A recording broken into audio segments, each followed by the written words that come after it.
When it comes to horse racing, you can never have too much information. With Twin Spires, you can place your bets with confidence. Whether you use handicapping insights like our Brisnet speed ratings, prime power, and past performances, the guidance of our experts' top picks, or just choose a name that catches your eye. Yes! No matter how you pick your horse, bet with Twin Spires. And now you can share the thrill with friends using our exclusive Bet Share feature. Welcome back to the Twin Spires Racing Roundtable. I'm Ashley Anderson here with James Scully and Vance Hansen. Today we'll be looking at the Belmont Derby and Belmont Oaks, talking about next and whether he should point toward the Breeders' Cup Classic and what else caught our eye from the weekend. But before we start off, I wanted to mention our fantasy handicapping contest. We had week 3 just went by, and I can now say I've joined the ranks of James and Vance. I won week 3 of the contest. So look at us on the round table. I look at that list of those 8 handicappers right there. And I mean, based on the last 3 weeks, the top 3 on that list are all right here on the show today. So yeah, that's pretty awesome. And that was a great, and Ashley, that was a great pick by you at Ellis Park, picking the $20+ winner of that turf sprint for fillies. So good on you. It was a terrific weekend to win the first place prize. Thank you. And I think we just have one more week left. So we'll see if one of us finishes out strong, or maybe someone else, maybe Darren, who's another of our video experts as well. We'll see what happens there. But going to be another exciting week 4 of our handicapping contest. But let's move back over to some stakes recaps and talk about the Belmont Derby and the Belmont Oaks. So Vance, tell me what your takeaways were from the Belmont Derby or the Belmont Oaks. Well, I found the Belmont Oaks a more intriguing race than the Derby, both before and after they were run. So I'll restrict my comments to the Oaks. And it was a pretty solid field for this race. We had 3 good quality Europeans come over, and the one that performed the best was the winner, Cinderella's Dream. Another big win for Godolphin and trainer Charlie Appleby. You see Cinderella's Dream taken back near the back of the field there under Will Buick.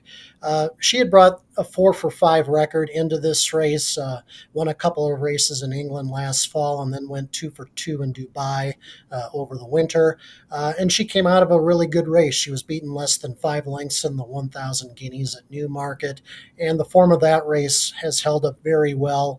I know 2 of the top 3 finishers in that race went on to finish 1st and 3rd in the Coronation Stakes at Royal Ascot in late June. So Cinderella's Dream had some really good form coming into this.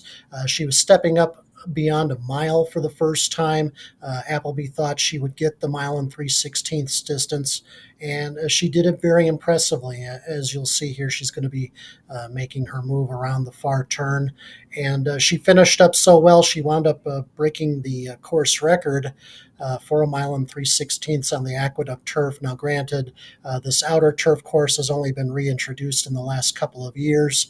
It's a seldom used distance, especially for grade 1, group 1 type of races, but still pretty impressive that she broke the course record doing so. And also she eclipsed the Belmont Derby time by more than a second, although the Belmont Derby did have a much slower pace. So very impressive performance by Cinderella's Dream. She's going to stay at Saratoga this summer. She's going to point for the Saratoga Oaks, I assume. The Queen Elizabeth II Challenge Cup at Keeneland in October is also on her agenda.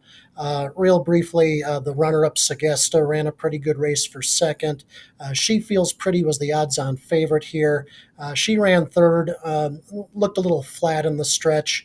Not quite sure a 1 1/8 is really how far she wants to go, and trainer Cherie DeVoe has talked about dropping her back down to a mile in the Lake Placid Stakes for her next start. So I don't think we'll see She Feels Pretty in any major grade 1 races at 9 furlongs and up going forward the rest of the year necessarily, but she'd have a hard time, I think, reversing form with Cinderella's Dream.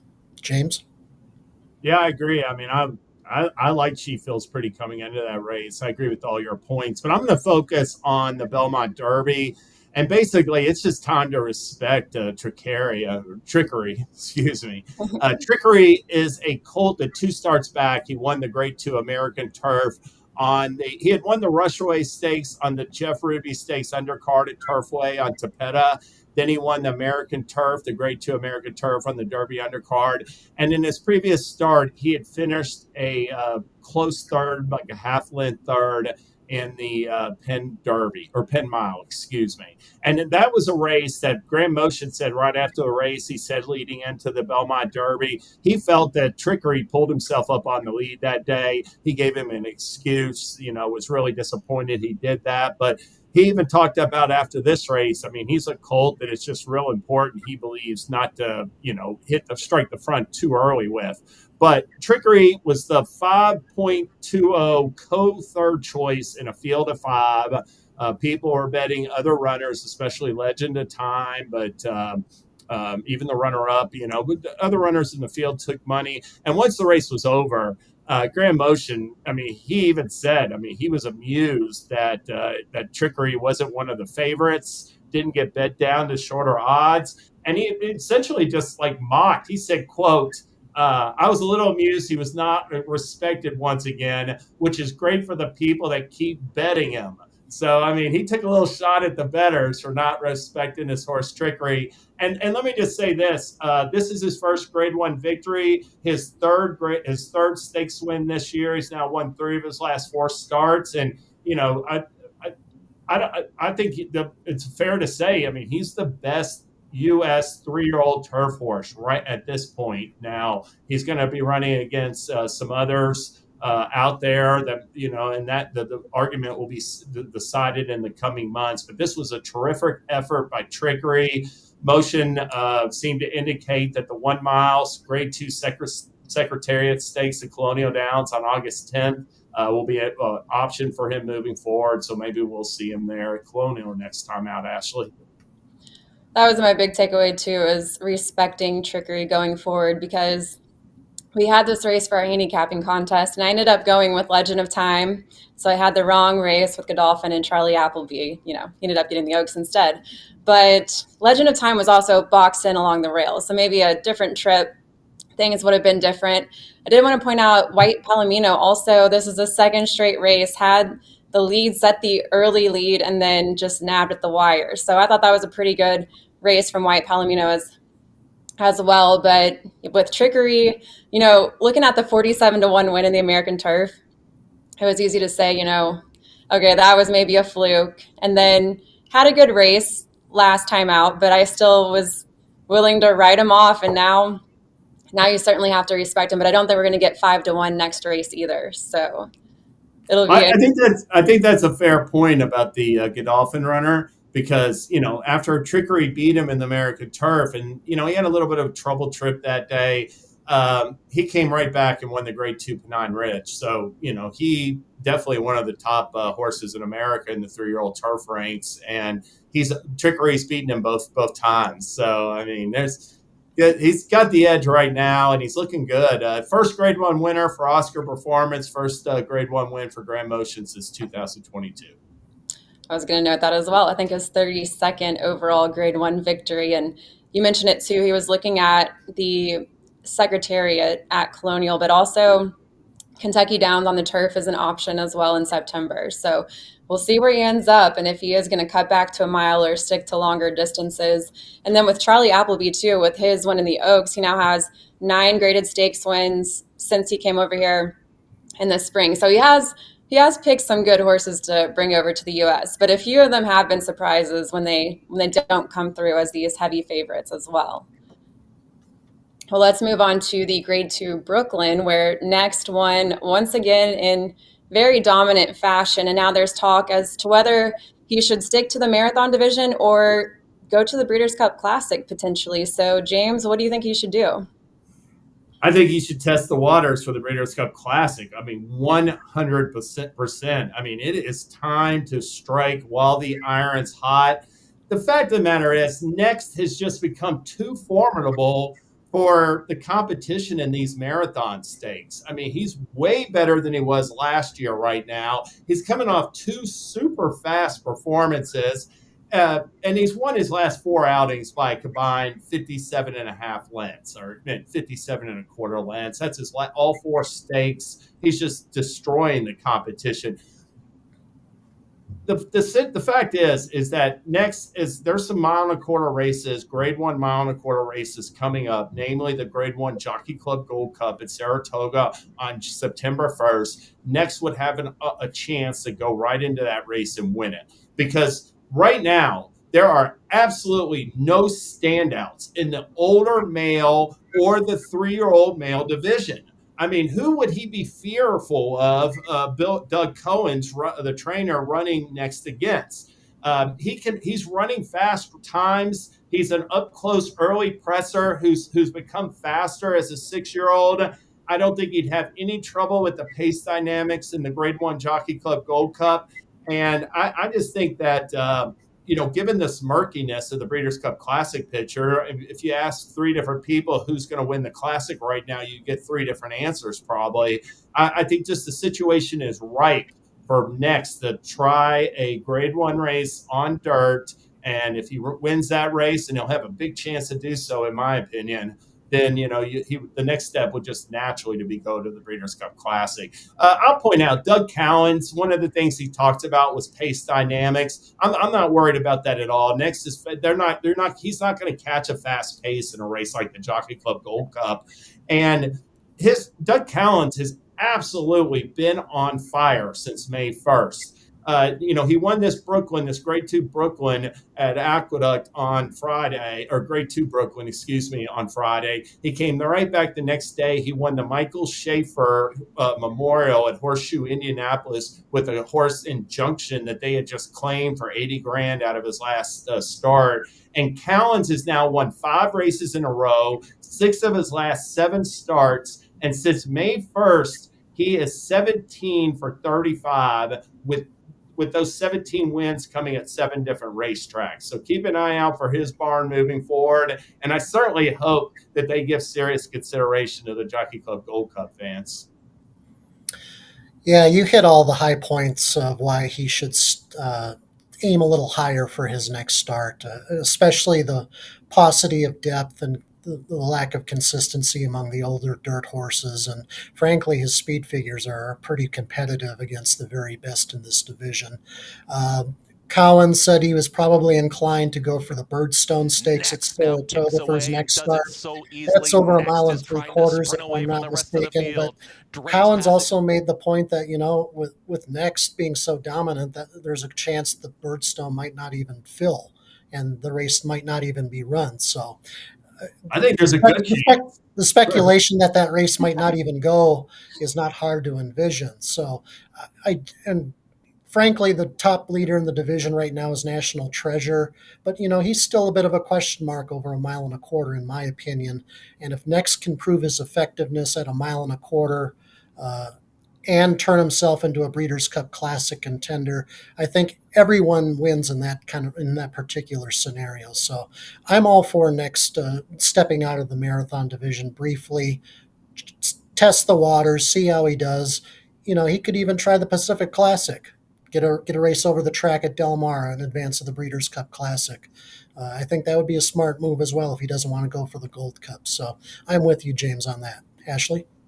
You mentioned the Birdstone last year. He won that race by 11 3/4. Then he won the Greenwood Cup by 25 lengths. Then he won the Isaac Murphy Marathon by 11 1/4. This was his shortest margin of victory in his last 5 starts, I believe. So, or maybe his last 4. But yeah, he's slipping. Yeah, he's slipping a little bit. So controversial. But I would like to see him try the Classic. Again, talking about the competition, it is kind of wide open. Next got a 109 Brisnet speed figure. King's Barn just won the Stephen Foster with a 102, racing at 1 1/8 miles. So he certainly fits in with that dynamic there. But as we've talked, the connections have already said, his trainer has said that he wants to potentially just keep running these marathon races because he is worried about the pace scenario. But I will also say Next had his final his final furlong in less than 12 seconds. His fractions were pretty crazy in this most recent start. And I definitely think he would be a top contender in the Classic. I just don't know if his connections will go for it or not, but it would be fun to see him show up in that spot. He ran, and then Isaac Murphy, he ran a mile and a half at 2:27, which is faster than 9 out of every 10 Belmont winners. So, I mean, he is running real serious horse time. He has gotten better. I think that's the thing. I mean, I think Cowens is looking at him through a gauge of what he's been in the past. But you guys both made the point with that 109 Bristnet speed rating. That figure is good enough to win any Breeders' Cup Classic prep race so far this year. Well, let's talk about what else caught our eye from the weekend. So, Vance, what do you have? A few stops on my list. We'll start at Aqueduct with the domestic products win in the Dwyer on Saturday. It's possible to overstate his performance. He was only running against 3 horses, including Hades, who beat him in the Holy Bull Stakes over the winter, and Hades really hasn't panned out that well. But domestic product, as we'll see over the next minute 33 and change, just dominated this field. Easily the best race of his career so far. He went on to win by 7.5 lengths. Like I said, he finished up in 133 and change, which is really major racehorse time for a one-turn mile, I think, or regardless of how old you are. And you know what? Based on this performance, perhaps trainer Chad Brown and owner Seth Klarman have really found this horse's niche. I mean, admittedly, he won a 1.125 maiden race at Aqueduct last fall. They tested the classic waters with him. He won the Tampa Bay Derby over a 1.16 miles, but he simply wasn't fast enough to compete in the Kentucky Derby. And then he was a distant 6th in the Pegasus Stakes at Monmouth Park last time. That was also around 2 turns at a 1.16 miles. But this performance, I think, suggested that maybe a one-turn rate, longer one-turn races, 7 furlongs perhaps, but it's definitely a mile, could be up his alley. And by the end of the season, I think this horse could be a potential cigar mile type of contender. So I think going forward, haven't read what domestic products short-term plans are after the Dwyer, but I think that they should seriously consider keeping him around one turn based off of this performance. I'll briefly mention some of the action at Delaware Park also yesterday, a card that was postponed from Saturday to Monday due to hot weather.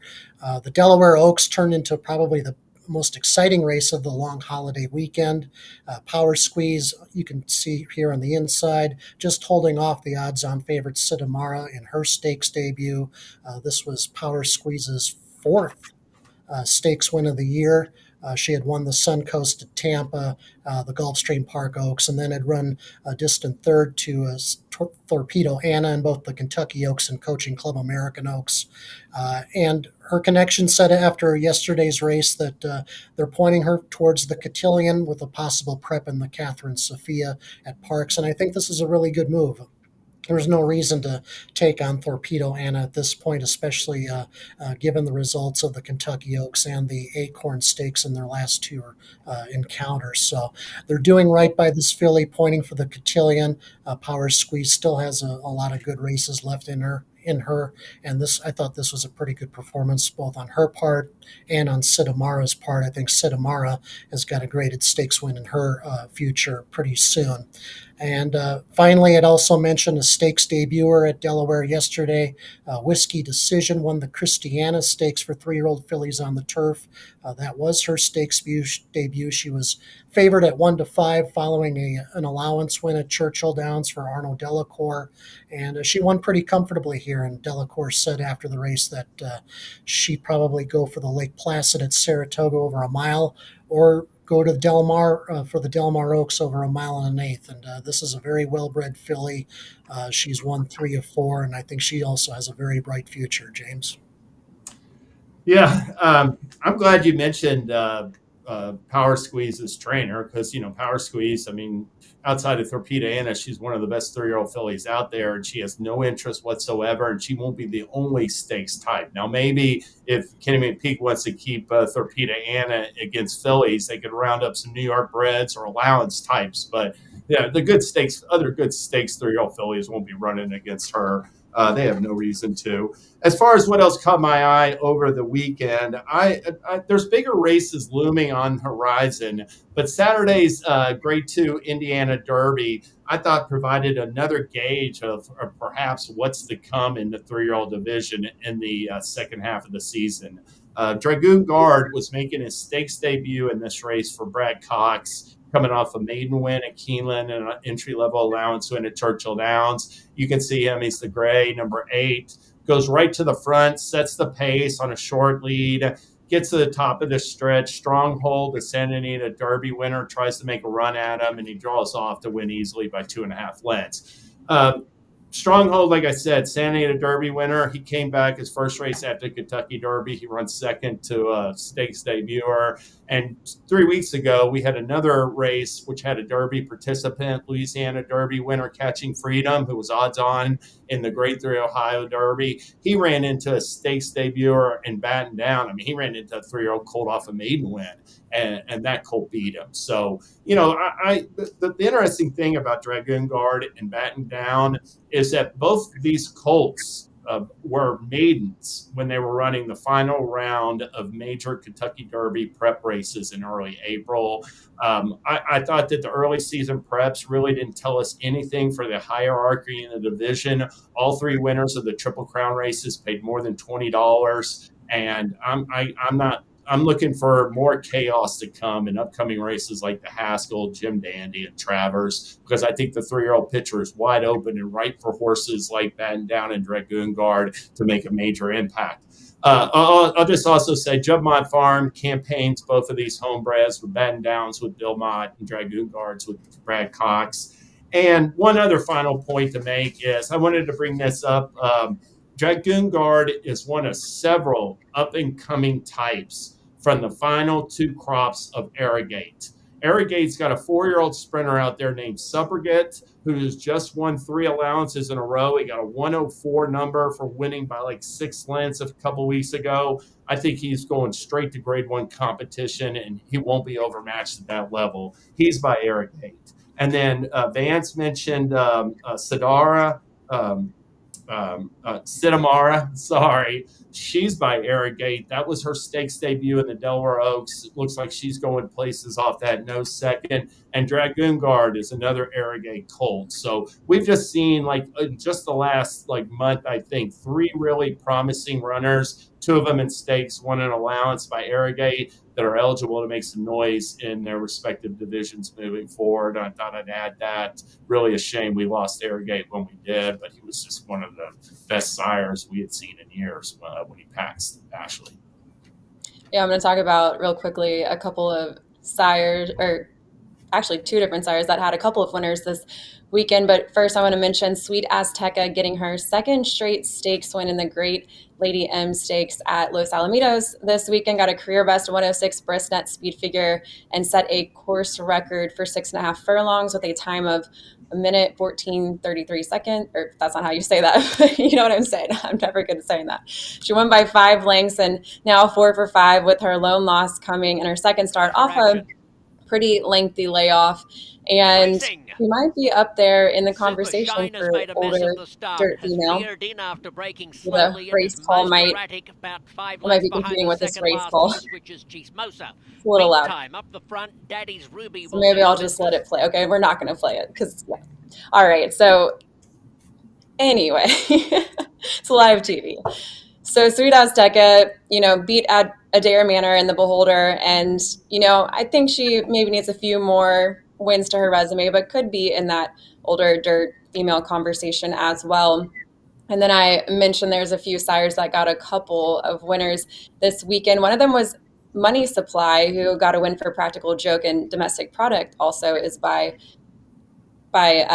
Practical Joke as well. So Money Supply, I had been following from Fairgrounds and won the Mine Shaft, and then tried turf for the first time. It was interesting because Cross entered in that Michael Schaefer Memorial. That Injection ended up winning, but the Connections wanted to try turf, and it paid off as well. So I really was expecting to see Money Supply stick to the dirt, but has been able to win on a fast track, a sloppy track, and the turf. And then McLean's Music had 3 winners this weekend as well in the Iowa Distaff with Magical Loot. We had the Prairie Gold Lassie Stakes was won by She's a Funky Drummer, and then the Saylorville Stakes was won by Unsung Melody. So can you all think of another time when we've seen a sire get that many winners and stakes over one day? That was on a Friday. Not off the top of my head. Yeah, no. I mean, maybe like, I'm sure like, some top sires have done that in the past, but I can't recall one. So maybe we'll see Vekoma do that because, I mean, right now as a first crop sire doing very, very well. So maybe. Yeah, Vekoma, he's got Billy Doll coming up in the Schuylerville on Thursday at Saratoga. I'll mention Complexity. I think he has like 9 winners. I mean, what a fast start. He's got a horse complexion in that Schuylerville too. So got 2 hot offspring of freshman sire. Complexity and Vekoma have been absolutely outstanding so far. And we should be doing our first crop sires series soon, picking our first crop sires to follow. I'm not sure who mine's going to be or who your all's is going to be. Do you all have any that you're hoping to follow? Staying away from Vekoma because you'll be riding a whole lot if you have that one. That's a good way to put things. I might let somebody else handle Vekoma. I've still got to do a little studying to see who I want to pick. I mean, we got War of Will and Volatile. It's the sires out there. I don't know if they're going to make the mix though, because you're right. But it's interesting to see with I think with you got Authentic and you've got McKenzie, and there's a lot of like freshman sires still looking to make a mark with their offspring, it'll be interesting to see which 5 we come up with. Well, the last 2 years I've been a little unlucky and ended up with the top earner both times, I think. So I've ended up having to ride a lot more than I was expecting. Maybe I'll get lucky this year. So I'm not picking Vekoma. All right, well, that's all the time we have today for the Racing Roundtable. We'll be back next Tuesday. Of course, we have week 4 of our fantasy handicapping contest. Head to our TwinSpire social channels to learn how to enter the final week of our contest, and we'll see you next time.